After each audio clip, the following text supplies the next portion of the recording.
چیزیں ایسی ہیں جن سے اللہ کی مدد آتی ہے، مدد ملتی ہے۔ ایک چیز ان میں سے ایسی ہے جس سے بہت مدد نازل ہوتی ہے، وہ ہے کہ جب رب آپ کو دے نا تو پھر آپ بھی اس کے رستے میں دیں، پھر مدد آتی ہے، پھر اور آتا ہے۔ بخاری مسلم میں حدیث ہے، یہ زیادہ ہی توجہ طلب امر ہے، اس پر آپ غور کریں گے۔ حضرت ابو ہریرہ فرماتے ہیں کہ نبی پاک علیہ السلام نے فرمایا ایک شخص نے بادلوں کے اندر سے آواز سنی کہ فلاں آدمی کا کھیت اور باغ خشک ہو گیا ہے، وہاں برسو اور اس کے کھیت کو سیراب کرو۔ وہ بڑا حیران ہوا کہ بادل سے آواز آ رہی، پھر اس نے دیکھا کہ ایک پہاڑی پر بارش ہوئی، وہ بادل وہاں برسا، پھر نالیوں سے ہوتا ہوا پانی ایک طرف چلا، تو جس نے آواز سنی تھی، حضور بیان کر رہے ہیں، وہ بھی پیچھے پیچھے چلا کہ پانی کدھر جا رہا ہے۔ اس نے جا کے دیکھا کہ ایک مقام پہ ایک باغ کو وہ پانی لگ رہا ہے اور ایک آدمی وہ پانی لگا رہا ہے۔ اس نے اس سے پوچھا تیرا نام کیا ہے؟ اس نے کہا کیوں؟ کہنے لگا بتا نا۔ اس نے نام بتایا تو کہنے لگا یہی تو وہ نام ہے جو میں نے بادلوں کے اندر سے سنا ہے کہ فلاں کے کھیت کو پانی دے دو۔ اس نے کہا یار تو کیا عمل کرتا ہے کہ اسپیشل تیرے لیے بارش برسے؟ یہ بخاری پڑھ رہا ہوں، سیاستہ سے حدیث عرض کر رہا ہوں۔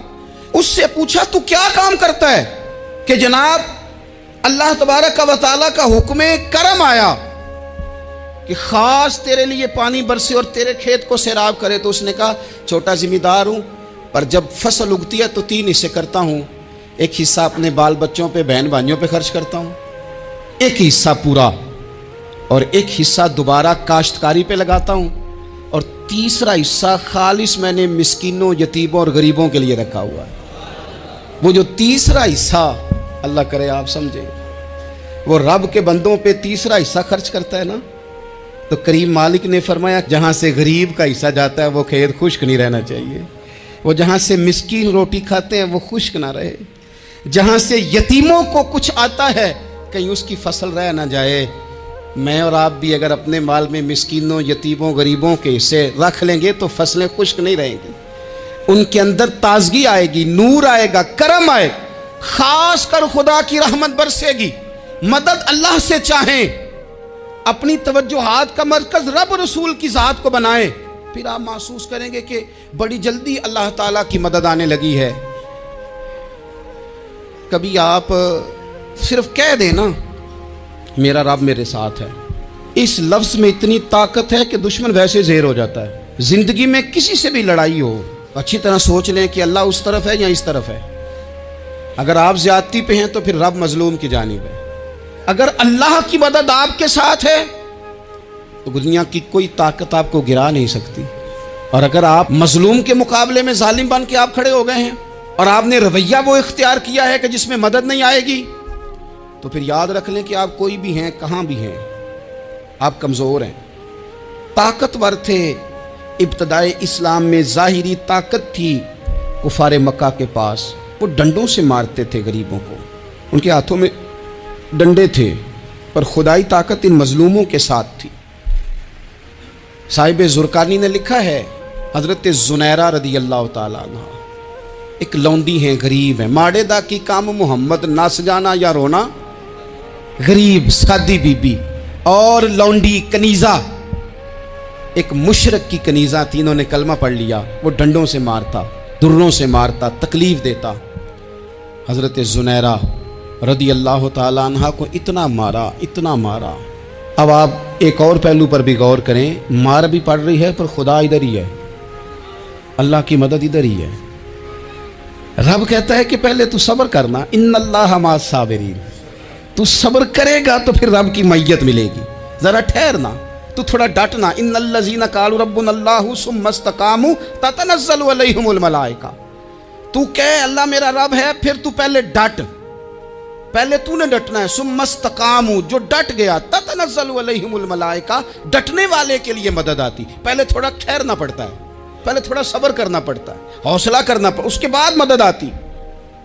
مار پڑ رہی ہے، مارا جا رہا ہے حضرت زنیرہ کو، ان کا مالک جو ہے ظاہری آقا وہ مار رہا ہے، یہ کنیزہ ہے، اتنا مارا، اتنا مارا، ان کی بینائی چلی گئی، نظر آنا بند ہو گیا۔ ابو جہل آیا اور کہنے لگا زنیرہ دیکھا نا ہمارے بت تیری آنکھیں لے گئے، معاذ اللہ، لات و منات ہمارے بتوں نے تجھے اندھا کر دیا۔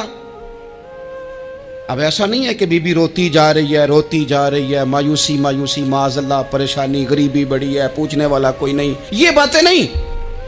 کیا جملے ہیں خاتون کے، کیا لفظ ہیں. ابو جال نے طنزیہ کہا معاذ اللہ، کہنے لگا دیکھا نا ہمارے بتوں نے تجھے اندھا کر دیا.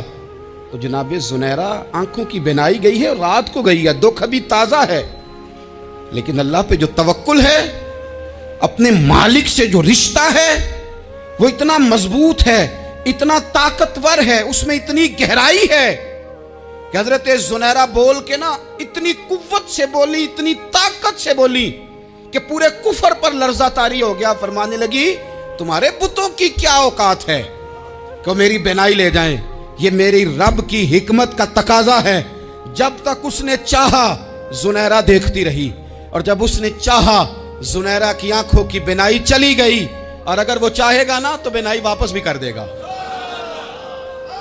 اگر ہو ذوق یقین پیدا تو کٹ جاتی ہیں زنجیریں، اگر وہ چاہے گا تو بینائی آ بھی جائے گی.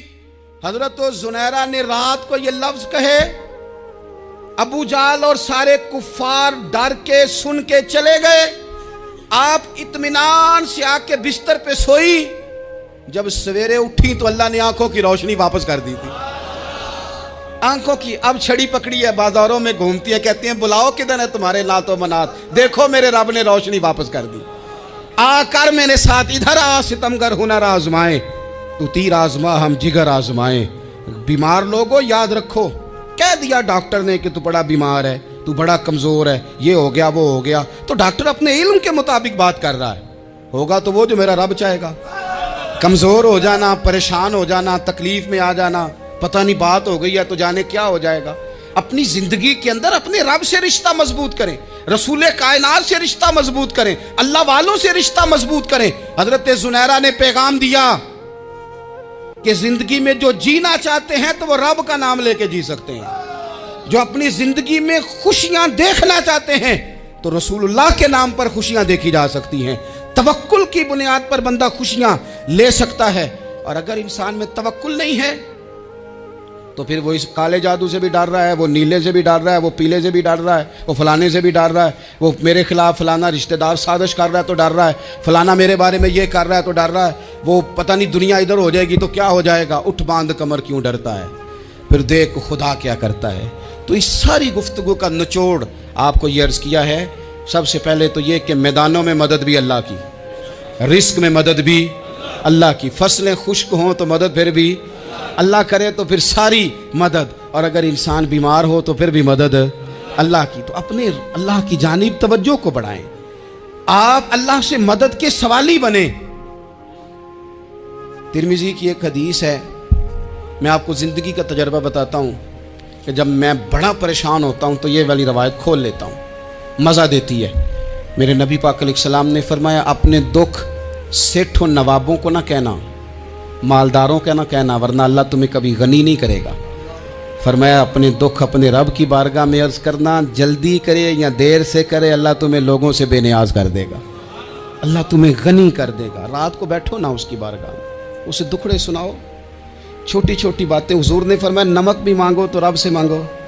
چھوٹی چھوٹی بات سے شروع کرو نا. جب بندہ شروع کرتا ہے نا چھوٹی چھوٹی چیزیں تو بڑی ساری چیزیں یہ اس طرح ہوتا ہے جیسے بندہ رب سے گفتگو کر رہا ہے. مالک مجھے یہ چاہیے، مالک میں یہاں کمزور ہوں، اللہ میں یہاں پریشان ہوں. آپ یہ کر کے تو دیکھیں، لمبی لمبی دعائیں مانگ کے تو دیکھیں، اس کے حضور جڑ کے تو دیکھیں. آپ دیکھیں گے راحت کتنی ہے، سکون کتنا ہے.